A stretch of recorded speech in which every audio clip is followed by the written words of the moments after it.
কারাগারে থেকে চূড়ান্ত বিক্ষোভের ডাক দেন পাকিস্তানের সাবেক প্রধানমন্ত্রী ও তেহরিক-ই-ইনসাফের প্রতিষ্ঠাতা ইমরান খান। তার এই আহ্বানে রাজপথে নেমে এসেছে হাজারো নেতাকর্মী। যে বাংলাদেশের সফল গণ অভ্যুত্থান স্টাইলে চলছে তাদের আন্দোলন।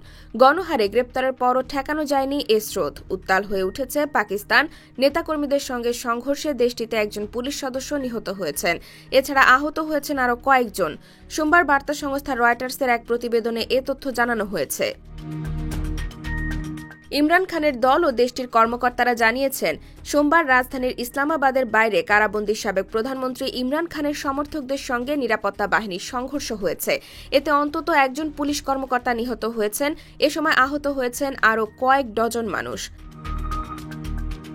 ইমরান খানের মুক্তির দাবিতে বিক্ষোভের ঘোষণার পর কর্তৃপক্ষ দুদিন ধরে রাজধানী ইসলামাবাদে লকডাউন ঘোষণা করেছে। এছাড়া তাদের প্রবেশ ঠেকাতে মহাসড়কগুলোতে ব্যারিকেড দেওয়া হয়েছে। প্রদেশের পুলিশগুলোর প্রধান উসমান আনওয়ার বলেছেন, পুলিশের এক কর্মকর্তাকে গুলি করে হত্যা করা হয়েছে। এছাড়া অন্তত 119 পুলিশ সদস্য আহত হয়েছেন। এমনকি বিক্ষোভকারীরা দুটি পুলিশের গাড়ি ভাঙচুর করেছে। ইসলামাবাদের বাইরে এবং পাঞ্জাবে এসব ঘটনা ঘটেছে।